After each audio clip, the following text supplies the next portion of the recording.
মহান স্বাধীনতা ও জাতীয় দিবস উপলক্ষে উত্তর হাট্টলিস্থ মুক্তিযুদ্ধের স্মৃতিসৌধে পুষ্প অর্পণের মাধ্যমে বীর শহীদসকলের প্রতি গভীর শ্রদ্ধা নিবেদন করছি ভূমি মন্ত্রণালয় এবং পার্বত্য চট্টগ্রাম বিষয়ক মন্ত্রণালয়ের প্রতিমন্ত্রী barrister Mir Mohammad Helal Uddin MP.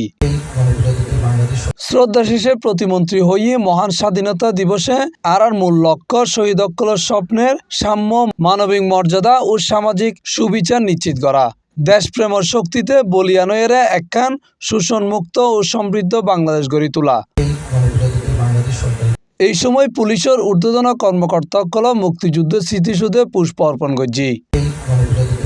Chittagong city কর্পোরেশনের পক্ষ থেকে বীর শহীদসকলের প্রতি গভীর শ্রদ্ধা জানিয়ে চট্টগ্রাম সিটি কর্পোরেশনের মেয়র ডাক্তার সাদাত হোসেন তিনি প্রত্যাশা ব্যক্ত করছি প্রধানমন্ত্রী তারেক রহমানের নেতৃত্বে বাংলাদেশ একখান দুর্নীতিমুক্ত ও স্বনির্ভর রাষ্ট্র হিসেবে গড়ে উঠিব। দেশনেত্রী বেগম খালেদা জিয়ার সুযোগ্য সন্তান রাষ্ট্রনায়ক তারেক রহমানের নেতৃত্বে দেশপ্রেম সততাকে সামনে রেখে একটি স্বনির্ভর দুর্নীতিমুক্ত বাংলাদেশ গড়ে তোলা হবে ইনশাআল্লাহ।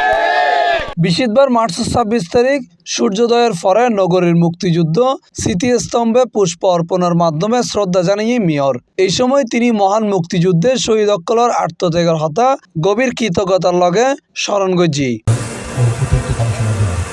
এরপরে মেয়র চট্টগ্রামের 2 নম্বর গেট বিপ্লব উদ্যানত শ্রদ্ধা জানিয়ে। C+ TV Chittagong.